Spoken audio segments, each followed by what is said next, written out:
Assalamualaikum warahmatullahi wabarakatuh. Saya Muhammad Afrar, F12 IPS 2.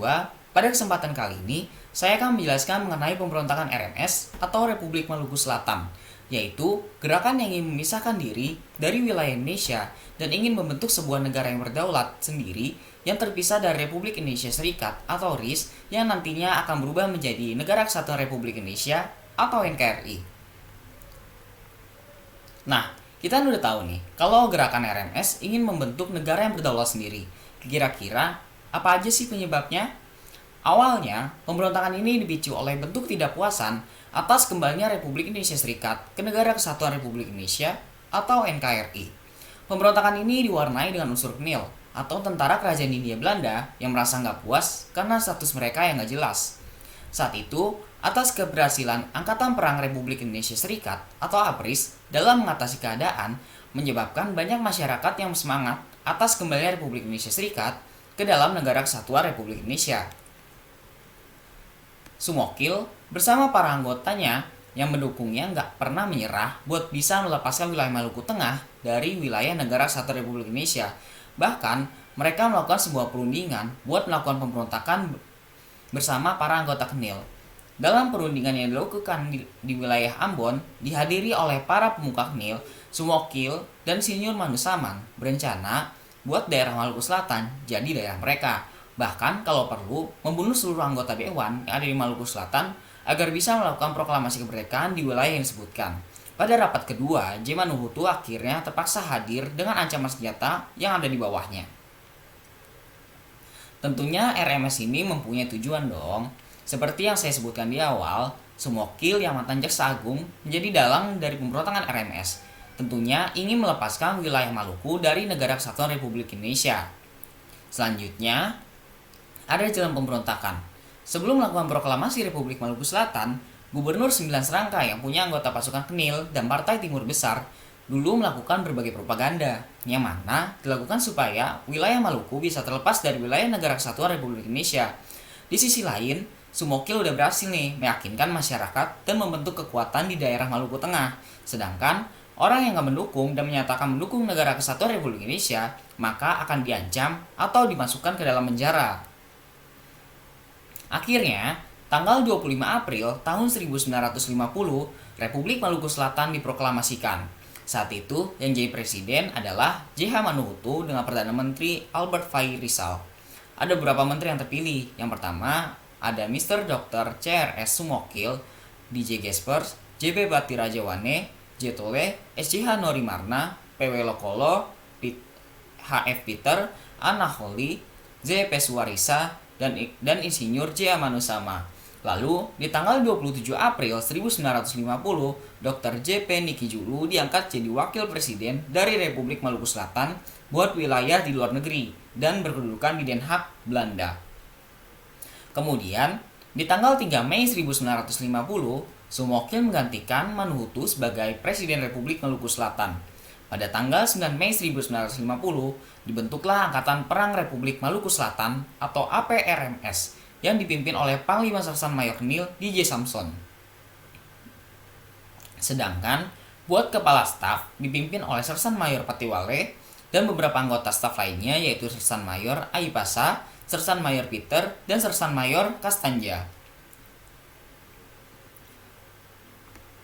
Tentunya pemerintah Indonesia nggak tinggal diem dong dalam menghadapi RMS ini. Pemerintah Indonesia udah berusaha buat memakai jalan damai buat mengatasi pemberontakan jadi di wilayah Maluku. Saat itu, cara yang dilakukan pemerintah yaitu dengan mengirim misi perdamaian yang dipimpin oleh tokoh asli Maluku yaitu Dr. Lemena.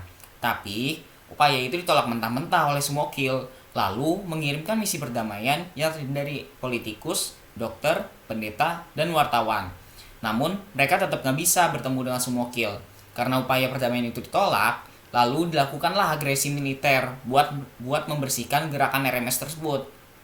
Pasukan itu diberi nama Gerakan Operasi Militer 3 atau GOM 3 yang dipimpin oleh Kolonel A.E. Kawilarang yang saat itu menjabat sebagai Panglima Tentara dan Teritorium Indonesia Timur. Akhirnya, operasi tersebut dimulai pada tanggal 14 Juli 1950 dan keesokan harinya Pada tanggal 15 Juli 1950, negara RMS mengumumkan kalau kondisi negara mereka dalam keadaan berbahaya. Lalu, pada tanggal 28 September 1950, pasukan GOM 3 menembus wilayah Ambon, termasuk udah menguasai benteng New Victoria. Dengan jatuhnya pasukan di Ambon, membuat RMS bisa ditaklukkan dan pusat pemerintahan juga bisa dipindahkan ke Pulau Seram. Nah, tentunya ada beberapa tokoh-tokoh nih yang menjadi orang-orang di balik pemberontakan RMS. Yang pertama ada J.H. Manuhutu yang menjabat sebagai presiden RMS dan dijatuhi hukuman 4 tahun penjara. Yang kedua ada Albert Y. Rizal yang menjabat sebagai menteri dalam negeri dan dijatuhi hukuman 5 tahun penjara. Yang ketiga ada DJ Gaspers yang menjabat sebagai sekretaris rumah, jatuhi hukuman 4,5 tahun. Yang keempat ada JB Patirajawane yang menjabat sebagai Menteri Keuangan, jatuhi hukuman 4,5 tahun. Yang kelima, ada GGH Apitule yang menjabat sebagai Menteri Keuangan, dijatuhi hukuman 5,5 tahun. Yang keenam, ada Tenusi yang menjabat sebagai Kepala Staf untuk pasukan RMS, dijatuhi hukuman 7 tahun. Yang ketujuh, ada DJ Samson yang menjabat sebagai Panglima Tentara RMS, dijatuhi hukuman 10 tahun penjara. Yang kedelapan, ada Ibrahim Oharila yang menjabat sebagai Menteri Pangan, dijatuhi hukuman 4,5 tahun. Yang kesembilan, ada J.S. Hanori Marna yang menjabat sebagai Menteri Kekayaan, dijatuhi hukuman 5,5 tahun. Yang ke-10, ada DZP Suwariza yang menjabat sebagai Menteri Informasi, jatuhi hukuman 5,5 tahun. Yang ke-11, ada Thea Patirajawane yang menjabat sebagai Menteri Kesehatan, dijatuhi hukuman 3 tahun penjara. Dan yang ke-12, yang terakhir, yaitu Eva Peters yang menjabat sebagai Menteri Transportasi, jatuhi hukuman 4 tahun penjara. Tentunya, di setiap pemberontakan akan memiliki dampak. Yang pertama, di tahun 1978, anggota RMS menyandra kurang lebih 70 warga sipil yang ada di gedung pemerintahan Belanda di Assen Weseran.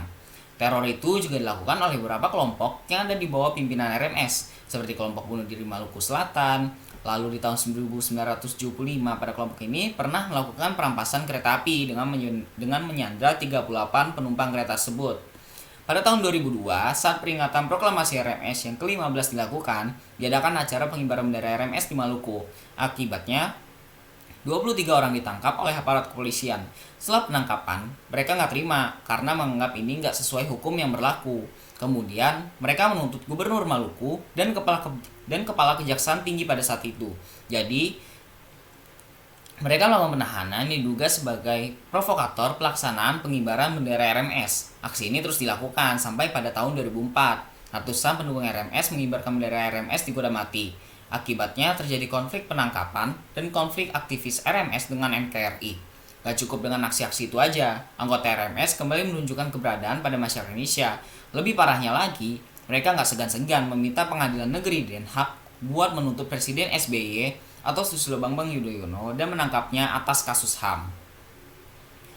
Nah, kita perlu tahu nih fakta penting tentang RMS. Republik Maluku Selatan masih bertahan hingga sekarang karena mendapat bantuan dari Belanda. Anggota Republik Maluku Selatan yang melarikan diri ke Belanda diberikan kesempatan untuk hidup dan tetap menjalankan aktivitas politiknya di bawah pimpinan Johan Manusama.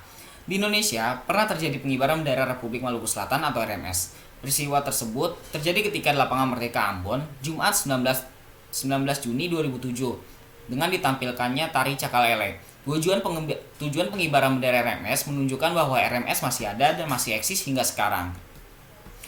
Sekian yang dapat saya jelaskan, kurang lebihnya mohon maaf. Wassalamualaikum warahmatullahi wabarakatuh.